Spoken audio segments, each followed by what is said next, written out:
In-depth football coverage from The Athletic is now just £1 per week. See the link in the description to sign up today. Tactical periodization is a football training methodology. Its most famous exponent is Jose Mourinho, who won the Champions League with Porto in 2004 using the concept. It's also shaped the ideas of, among others, André Villas-Boas, Nuno Espirito Santo, Paulo Fonseca and Brendan Rodgers. But what is tactical periodization, and why is it so successful?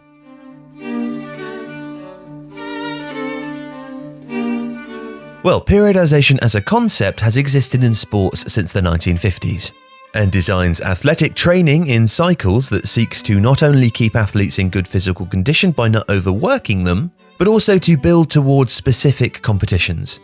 These cycles, micro, meso and macro, referred to time periods. So an Olympic sprinter might work in microcycles on strength, muscle elasticity and explosive power for starts, while building to a series of specific races in the calendar in a mesocycle.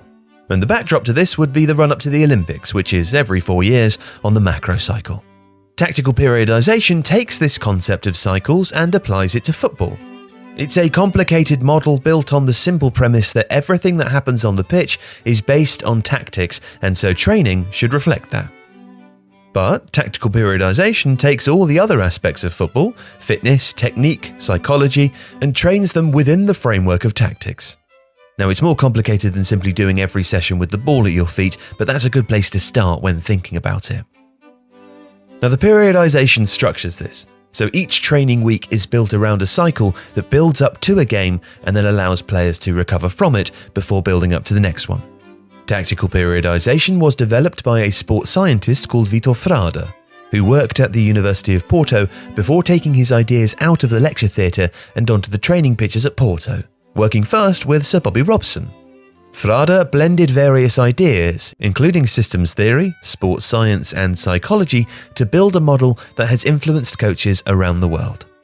And perhaps the easiest way to understand how this actually works is by demonstration. Let's say that we've taken over Tifo Town FC, and we want to institute tactical periodization as a method. Now, the first thing required is a game model. These are our tactics, shaped by the club's situation, its requirements, playing squad, and the coach's own philosophy of football. Tifo is going to play a 4-4-2, with wide players tucking in field based on pressing, counter-pressing, and fast transitions in attack.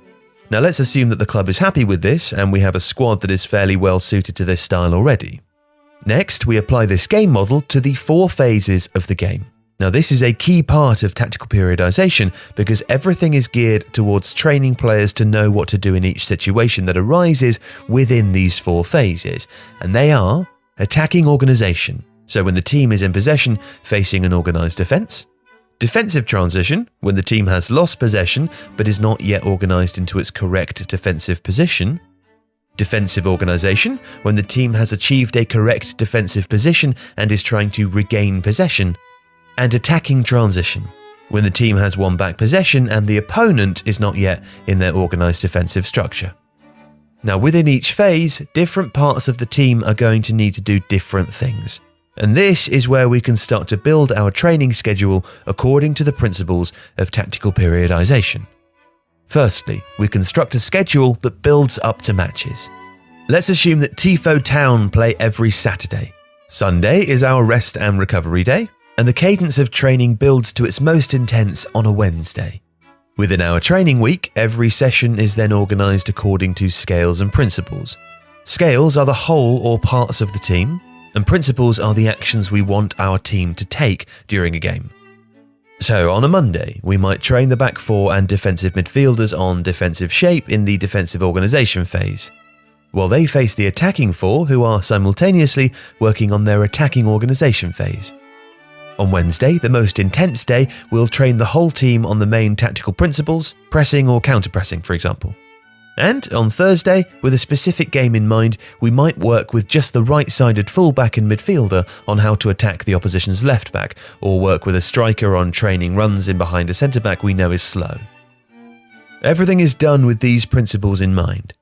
How we want to play in each of the 4 phases, and then broken down into smaller and smaller groups and elements so that we can refine those principles, adjusting them so that specific opponents' strengths and weaknesses can be countered or exploited. And this is what our training schedule might look like. And because the training is periodized according to cycles, each training element is designed to ready players for individual games, while also preparing them for the season as a whole, refining principles and building in any developments that occur in a coach's game model. Tactical periodization works as a methodology for several reasons. Firstly, by keeping tactical principles at the heart of everything a team does in training. Players learn to respond to whatever happens in a match according to those principles. Players also get used to making decisions and responding under physical stress, which mirrors what a game is actually like. Done well, it should mean that a player is very rarely confronted with a situation in a game that they have not been trained to deal with.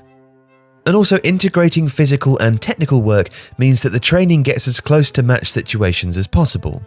And the structure, working to a schedule in cycles and training according to the principles within groups, gives coaches a chance to focus on phases of the game with real intensity while also not losing sight of the overall tactical approach that the manager wants.